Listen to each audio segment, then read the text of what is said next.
All right, everybody. Welcome to our encore edition of Explorer Scientist.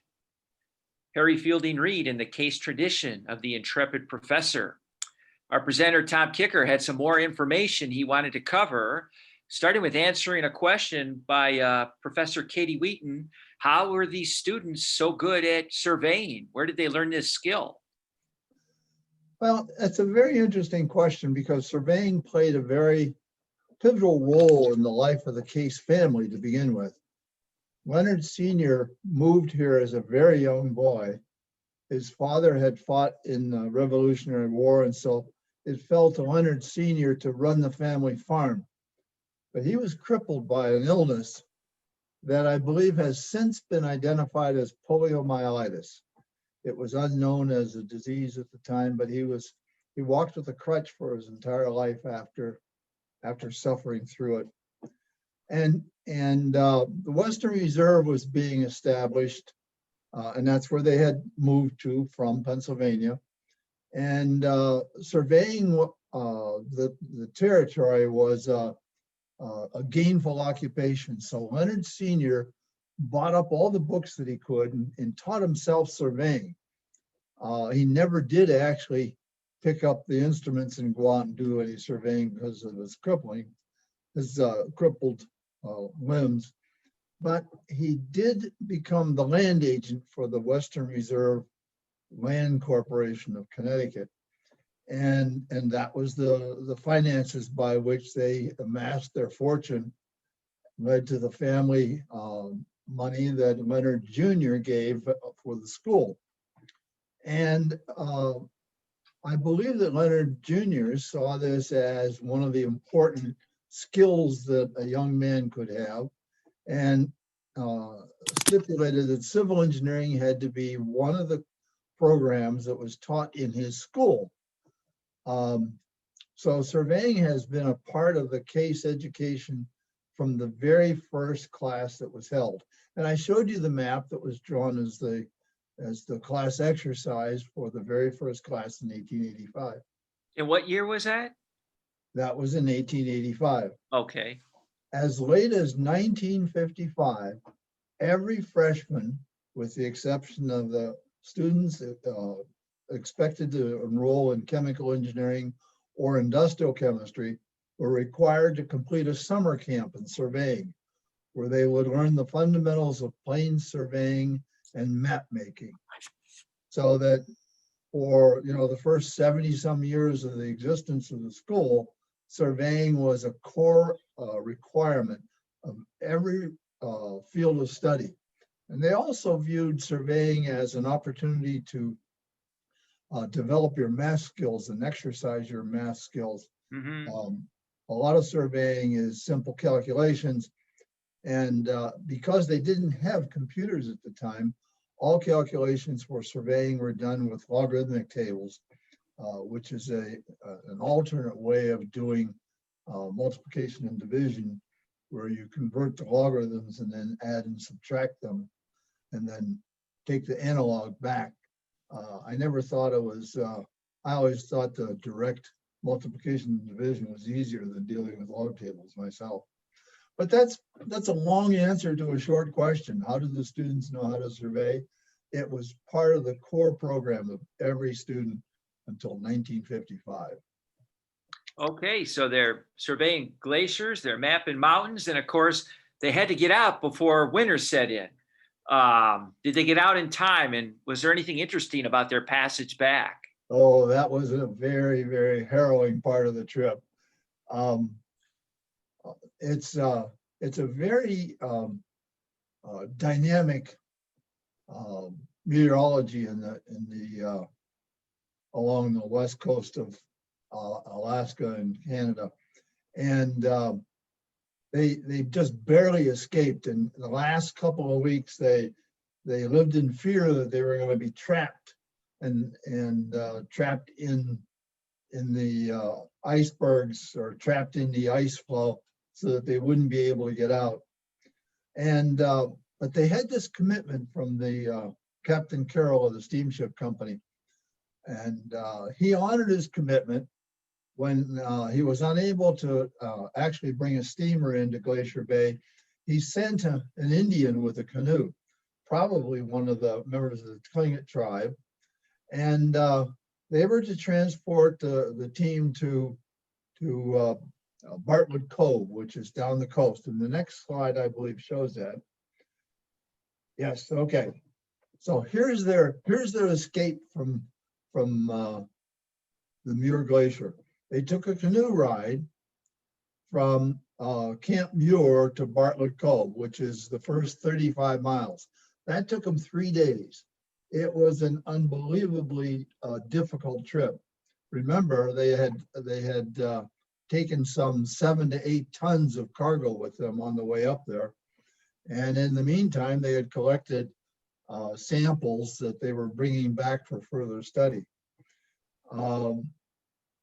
The Indian that was sent showed up casually one day with his large canoe, ocean-going canoe, with his wife or squaw and their 2 very young children, not toddlers, but certainly not adult males that could help them propel the canoes.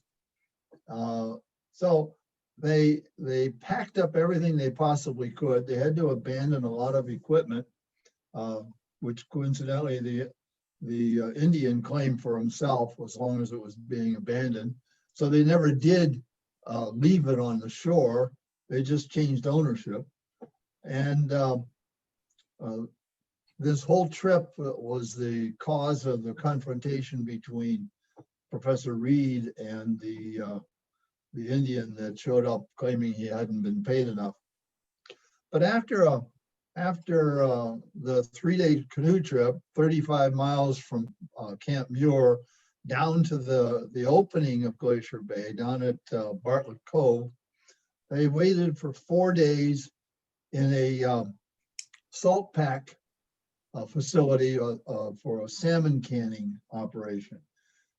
It was a relatively new operation. It was manned by only 2 or 3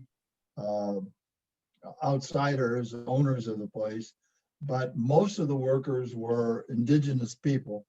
The Tlingit Indian women did the cooking, and some of the men did the packing of the cases. And they were so anxious to get out of there. As Reid said, the constant odor of salmon did not advance his desire to eat more salmon. So they waited there very anxiously for the excursion steamer to show up. And after 4 days, they gave up. They asked the plant superintendent to take them on the next leg of the journey. They used a fishing trawler and steamer to go from Bartlett Cove to Juneau. Now that was an overnight trip, but it was a terribly rough sea. And there were no accommodations for that many people on board the trawler. So the young boys slept in the engine room while Professor Reid had the privilege of sleeping in the captain's quarters. They arrived in Juneau and sought hotel accommodations while they waited for the excursion steamer. And apparently the Franklin Hotel was just a little too primitive for them. They barely spent much time there. They spent most of the time out on the streets trying to avoid the return to the hotel because they were afraid for their lives just staying there overnight. I don't know if it was the other guests in the hotel or if it was the bed bugs that seemed to have taken over the rooms. But at any rate, they were glad when the excursion steamer finally showed up, and they were able to feel comfortable in their journey down the Inside Passage. They safely passed the Dawson's Entrance. They made it by Queen Charlotte's Sound. Those are the 2 areas where the Pacific Ocean opens directly into the shoreline of Western Canada, and the water swells are so large that you almost can't get through those areas without suffering seasickness. Professor Reid had agreed to make a presentation to the other passengers on the excursion steamer, but it kept being delayed because the seas were too rough. But he finally made his presentation as they entered the channel between Vancouver Island and British Columbia, and as he gave his very successful talk. That was the launch of his career. That was his first professional presentation as a glaciologist and his first public appearance as an expert in the area. They continued on down the channel between Vancouver Island and British Columbia until they were stopped dead in the water because of the forest fires, probably caused by lightning strikes and the drought. It had not rained in that area for some 6 to 7 weeks, and the smoke and fog was so dense that the captain dare not sail further down the channel because he could not see oncoming traffic. Now they had no signals, no instrumentation. Their only tool to warn other ships was their foghorn, and they used that to not only warn other ships in the channel that they were there, anchored, but they also tried to estimate where the shore was by reading the echo coming back off the mountains that run parallel to the channel. They finally made it to Victoria Island on the south of Vancouver Island, or the town of Victoria, where they went through customs. There were customs requirements for them to pass through, just as there had been on their way north. And as luck would have it, it was so late at night that they were unable to use a cab or a wagon to make their way from the docks up to the hotels in downtown Victoria. But they finally made their way uptown, and the only place they could find to stay was the Poodle Dog Hotel. And you can look that up on the internet. There are some great pictures of it that you'll find. It was a rather dingy place, and I'm not sure that if I were a parent of a son or daughter that was on an excursion with a professor, that I would want them staying in a place like the Poodle Dog, but nevertheless, those were the only accommodations they had. But it was also hampered by the smoke and smog in the air. They had no recourse but to just choke back the smoky environment. So forest fires in the West are not a new phenomenon. They go way back at least to the 19th century. And I suspect they were something that occurred quite naturally.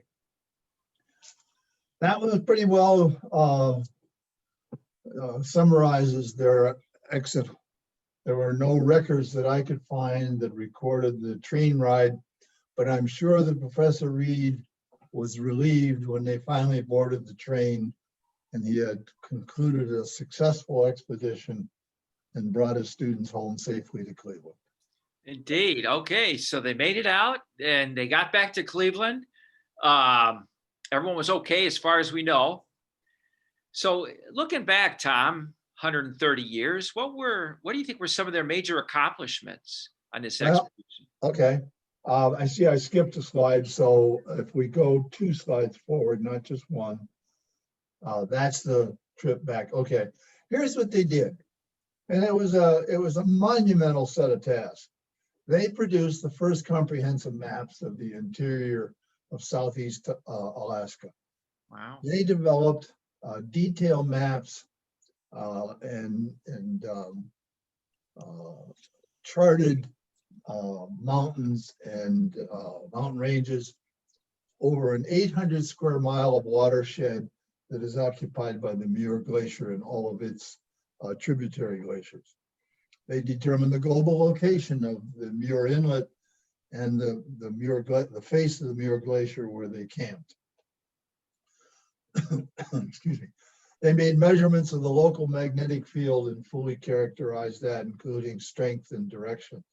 And they were the first to determine magnetic north for that region of the country.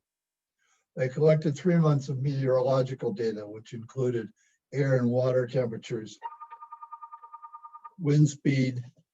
Let me just hang up that phone.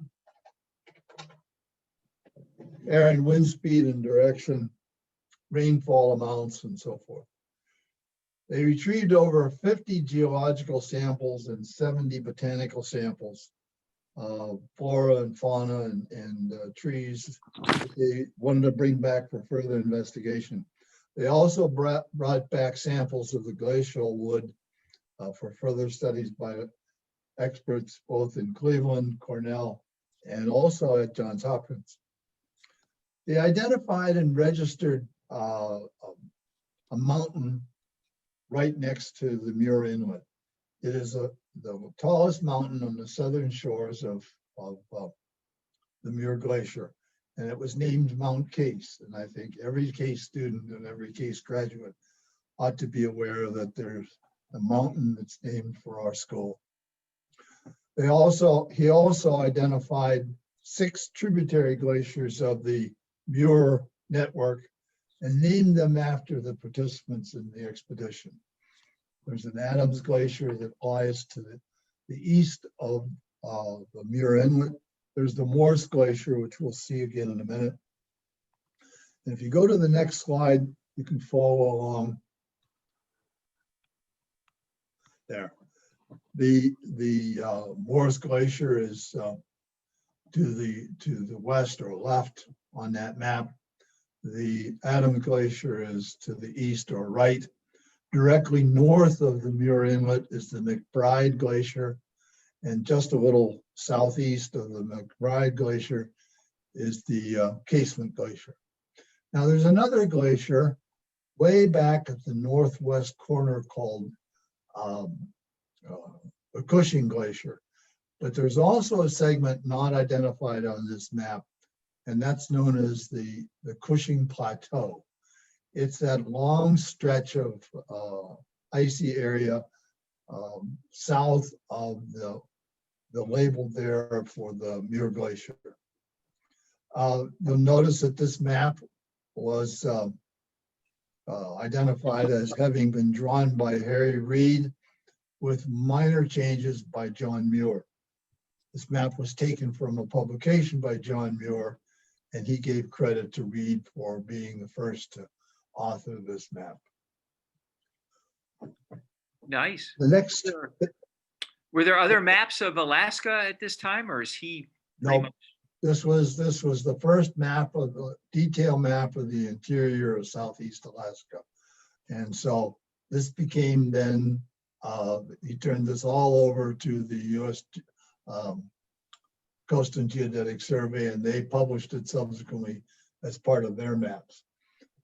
And one last thing that I find particularly interesting about Professor Reid and one of his very special skills, and that's shown in the next 2 slides. The first of these shows 2 photographs.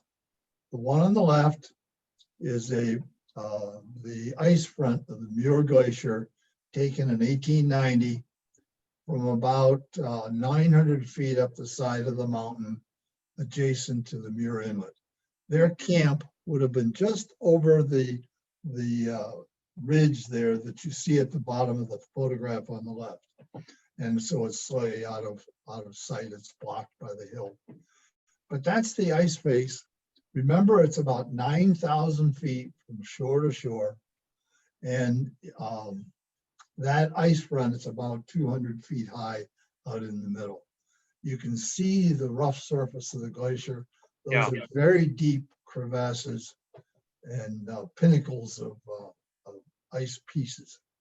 The photograph on the right was taken 2 years later in 1892 when Reid returned to finish his work. And it's slightly upstream. They had lost several hundred yards of glacier in the intermittent 2 years. And also in this photograph, straight across the shore, you're looking up the valley of the Morris Glacier, which is a beautiful sight. And the last slide is one of my very favorites. This is a couple of photographs, 2 photographs on the right. The one at the bottom is the one that is a very familiar photograph in the Reid collection of documents. It's Mount Case. And you notice the twin peaks at the top of Mount Case. That's 5,500 feet. The next highest mountain in the area is about 5,100 feet. So it's about 500 or 400 feet shorter. The photograph on the right was taken on a little closer up and a little further to the east. And on the upper left-hand corner of that slide is a sketch that I found among Harry Reid's sketches. And it is such beautiful artwork that I want to conclude my talk with that. The other interesting thing about that particular sketch is it was done very early on. And in Harry Reid's notebook, this was identified as Mount Morris. I have a hunch that it was his intention to name that mountain after one of the students, but out of respect for Professor Wright, whose mountain is just adjacent to that, he claimed that mountain in the name of our entire school and named the glaciers for the students. I think that's a beautiful piece of artwork. I know that he was guided in some of his graphic representations by John Muir. He gives credit to Muir for having critiqued and given him instruction and guidance on how to enhance his sketches of the area. Wow. So all in all, I think it was an incredibly successful trip. I think we have a glimpse at some of the very early faculty and the early students of our school. And it's a great pleasure that I bring this to you. Truly a man of many talents and well presented, Tom. This is a story that I think a lot of people are going to learn from. We want to remind viewers they can find a fuller account on our website, casealumni.org. And of course, Tom has an excellent feature on this expedition in the current issue of Case Alumnus, which is also found on our website. So Professor Tom Kicher, thank you very much. And we look forward to your next story. Oh, this may be it. Thank you very much. Break, okay? Thank you very much, Bob. It's been a pleasure. Thank you, everyone.